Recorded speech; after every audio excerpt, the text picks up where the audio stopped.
26/11 मुंबई हमला एक ऐसी तारीख है जिसे कोई भी हिंदुस्तानी कभी नहीं भूल सकता। हम सब ने टीवी पर, खबरों में उन भयानक मंजरों को देखा है। पर आज हम उन सुर्खियों से कहीं आगे जाएंगे। हम सीधे उस साजिश के दिल में उतरेंगे, उस ठंडे दिमाग से बनाई गई प्लानिंग की परतें खोलेंगे जिसने मुंबई जैसे शहर को घुटनों पर ला दिया था।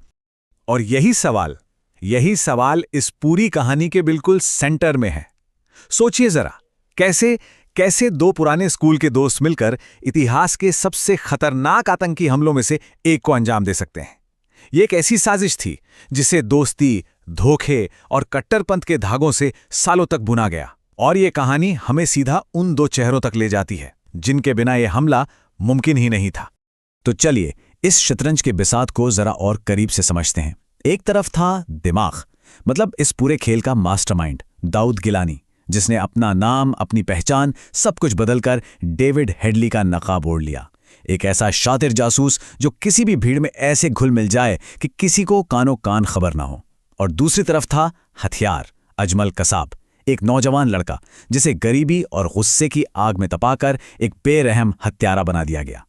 तो एक तरफ प्लानर और दूसरी तरफ उसका प्यादा। तो ये जो खूनी साजिश थी ना, इसकी जड़ें बहुत बहुत गहरी थीं।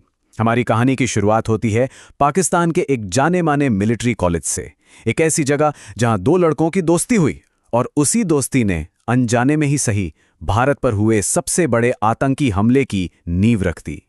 देखिए, ये कोई रातों रात बनी हुई योजना नहीं थी। मामला शुरू हुआ 1971 में, जब दाऊद गिलानी और तहव्वूर राणा की मुलाकात एक मिलिट्री कॉलेज में हुई। कॉलेज के बाद दोनों की राहें बिल्कुल अलग हो गईं। राणा डॉक्टर बन गया, कनाडा चला गया, एक कामयाब बिजनेसमैन बना, और गिलानी वो बन गया डेविड हेडली। और 2001 आते आते वो लश्कर तैयबा से जुड़ चुका था। फिर आया साल 2006 और यहीं पर हेडली ने अपने पुराने दोस्त राणा की वीजा कंपनी का इस्तेमाल किया और इसी की आड़ में मुंबई में एक ऑफिस खोला। कहने को तो ये एक ऑफिस था, पर असल में ये आतंक का एक अड्डा था। डेविड हेडली वो लश्कर के लिए एक तुरुप का इक्का था, एक जैकपॉट। सोचिए, उसका अमेरिकी दिखना, उसके पास अमेरिकी पासपोर्ट होना और उसकी वो एक नीली आंख, इन सब चीज़ों ने उसे एक ऐसा अदृश्य हथियार बना दिया था जिस पर कोई शक कर ही नहीं सकता था। वो मुंबई की सड़कों में, बड़े बड़े होटलों में, कैफ़े में एक आम टूरिस्ट की तरह घूमता रहा और किसी को ज़रा भी भनक नहीं लगी कि वो असल में मौत का नक्शा तैयार कर रहा है। तो एक तरफ तो ये मास्टरमाइंड अपनी चालें चल रहे थे, पर इन चालों को हकीकत में बदलने के लिए, जमीन पर उतारने के लिए उन्हें प्यादों की जरूरत थी। तो चलिए अब कहानी के उस हिस्से में चलते हैं जहां नौजवानों को बहला फुसलाकर उन्हें जीते जागते इंसानी बम में बदला जा रहा था। और इन्हीं प्यादों में से एक चेहरा था अजमल कसाब का, एक बिल्कुल साधारण सा लड़का, पाकिस्तान के एक छोटे से गांव का रहने वाला। कहानी यह है कि एक दिन नए कपड़ों के लिए अपने पिता से उसका झगड़ा हुआ और बस उसी मामूली झगड़े के बाद वो घर से भाग गया। और बस यही गुस्सा, यही गरीबी, यही नाउम्मीदी उसे सीधा लश्कर तैयबा के चंगुल में ले आई, जो बिल्कुल ऐसे ही भटके हुए नौजवानों की ताक में बैठे थे। अब एक बार जब ये नौजवान भर्ती हो जाते थे तो उन्हें एक बहुत ही बेरहम ट्रेनिंग से गुजारा जाता था। ये 4 स्टेज का एक पूरा प्रोसेस था। पहले दौराए सूफा में उनके दिमाग में कट्टरपंथी जहर भरा जाता था। फिर दौराए आमा में पहाड़ों में ले जाकर हथियार चलाना और नक्शे पढ़ना सिखाते थे। इसके बाद आता था सबसे मुश्किल स्टेज, दौराए खस्सा। सोचिए, 2.5 महीने की एडवांस्ड कॉम्बैट ट्रेनिंग जिसमें बिना खाने के 60-60 घंटे पहाड़ों पर चढ़वाया जाता था। और आखिर में दौराए रिब्बत में उन्हें जासूसी से बचने की ट्रेनिंग दी जाती थी। मतलब उन्हें पूरी तरह से एक किलिंग मशीन में बदल दिया जाता था। ये ट्रेनिंग इतनी सख्त थी कि कहीं तो इसे पूरा भी नहीं कर पाते थे। तो सोचिए, एक तरफ पाकिस्तान के वीरान पहाड़ों में इन लड़कों को आतंकवादी बनाया जा रहा था और ठीक उसी वक्त हजारों किलोमीटर दूर मुंबई की भीड़-भाड़ वाली सड़कों पर डेविड हेडली हमले की जमीन तैयार कर रहा था। सच तो यह है कि उसकी जासूसी के बिना यह हमला कभी हो ही नहीं सकता था। 2006 से 2008 के बीच हेडली ने 1-2 बार नहीं, पूरे 5 बार मुंबई का चक्कर लगाया। अपनी वीजा कंपनी का मुखौटा पहनकर उसने शहर की सबसे नामी जगहों को अपना निशाना बनाया। Taj hotel, Oberoi, Leopold cafe, Nariman house और सीएसटी स्टेशन। उसने घंटों घंटों तक वीडियो रिकॉर्ड की, सैकड़ों तस्वीरें खींची और हर एक आने जाने के रास्ते के एक-एक इंच के जीपीएस कोऑर्डिनेट्स नोट किए। और तो और अपने आखिरी दौरे में उसने उस समुद्री रास्ते की भी पूरी रेकी की जहां से इन हमलावरों को मुंबई में दाखिल होना था। पर हेडली की ये मेहनत सिर्फ जानकारी इकट्ठा करने तक ही सीमित नहीं थी। इस पूरी जानकारी को एक खतरनाक, एक बिल्कुल सटीक हमले के प्लान में तब्दील किया गया।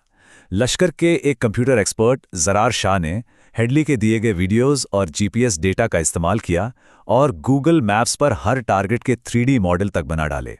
हमलावरों को बाकायदा एक पूरी प्रेजेंटेशन दी गई।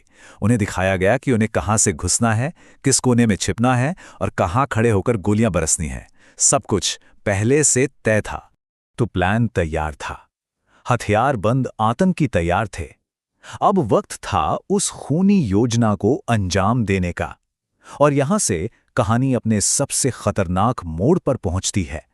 पाकिस्तान के कराची से मुंबई तक का वो जानलेवा समुद्री सफर। 22 नवंबर को 10 आतंकवादी कराची से एक छोटी नाव में रवाना हुए। अगले ही दिन बीच समंदर में उन्होंने एक भारतीय फिशिंग बोट कुबेर को हाईजैक कर लिया। बोट के कैप्टन को छोड़कर उन्होंने बाकी चारों मछुआरों को बेरहमी से मार डाला। फिर 26 नवंबर की शाम जैसे ही वो मुंबई के करीब पहुंचे, उन्होंने उस कैप्टन को भी खत्म कर दिया और एक छोटी रबर की बोट में सवार हो गए और रात के खुब अंधेरे में वो बड़वर पार्क की मछुआरों की बस्ती में उतरे और किसी को कानों कान खबर तक नहीं हुई। और बस जैसे ही उन 10 आतंकवादियों के पैर मुंबई की जमीन पर पड़े, सालों की वो प्लानिंग, वो ट्रेनिंग, वो नफरत, सबने एक साथ एक भयानक शक्ल ले ली। अगले 60 घंटे मुंबई के इतिहास के सबसे काले घंटे बनने वाले थे। यहां ये साफ दिखता है कि ये हमला कितना सोचा समझा और सुनियोजित था। उन 10 आतंकवादियों को 2-2 की 5 टीमों में बांट दिया गया।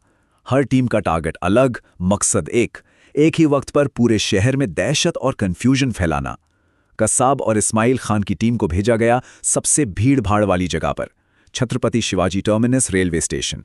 उन्हें उनके आकाओं से एक बहुत ही साफ और बेरहम हुक्म मिला था। हुक्म था विदेशियों को ढूंढ ढूंढ कर मारना, खास तौर पर अमेरिकियों और यहूदियों को, लेकिन होटलों के अंदर अगर मुमकिन हो तो मुसलमानों को छोड़ देना। मतलब ये सिर्फ अंधाधुंध गोलियां चलाना नहीं था, इसके पीछे एक सोची समझी नफरत से भरी हुई आइडियोलॉजी काम कर रही थी।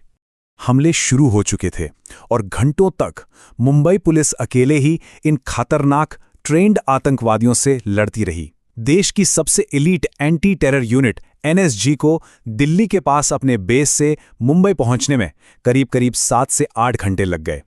और ये वो देरी थी जिसकी कीमत कई बेगुनाह जानों ने चुकाई। पर सवाल ये है कि ये देरी हुई क्यों?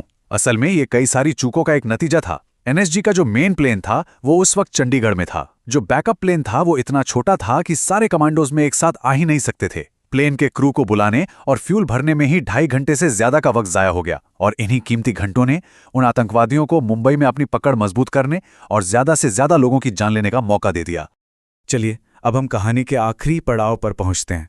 60 घंटों तक चली उस घेराबंदी के अंत पर और उस एक आतंकवादी पर जिसके जिंदा पकड़े जाने ने इस पूरी साजिश का पर्दाफाश कर दिया। सीएसटी स्टेशन पर कत्लेआम मचाने के बाद कसाब और इस्माइल ने एक पुलिस की गाड़ी हाईजैक की।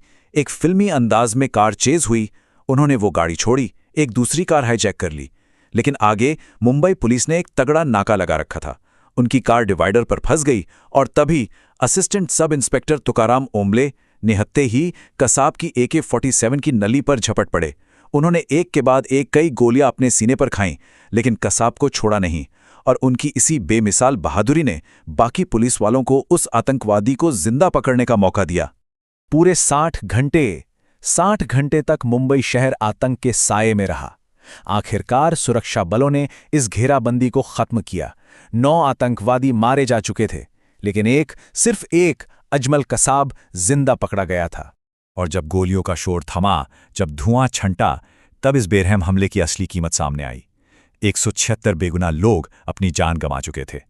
ये एक ऐसा जख्म है जो शायद आज भी उतना ही हरा है। कसाब का जिंदा पकड़ा जाना इस पूरे केस में एक टर्निंग पॉइंट था। उसके कबूलनामे ने इस साजिश की एक एक परत खोल कर रख दी। ट्रेनिंग कैंप्स, प्लानर्स, पाकिस्तान में बैठे हैंडलर्स, उसने सब कुछ उगल दिया। ये पाकिस्तान के खिलाफ एक ऐसा जिंदा और पुख्ता सबूत था जिसे कोई भी झुठला नहीं सकता था। तो कसाब के बयान ने इन प्यादों और उनके हैंडलर्स को तो बेनकाब कर दिया। लेकिन ये पूरी कहानी हमें एक और भी बड़े और कहीं ज्यादा परेशान करने वाले सवाल के साथ छोड़ जाती है। सवाल ये कि डेविड हेडली जैसे जो मास्टरमाइंड है, जो हमेशा पर्दे के पीछे से काम करते हैं, उनकी जड़ें आखिर कितनी गहरी हैं? उनका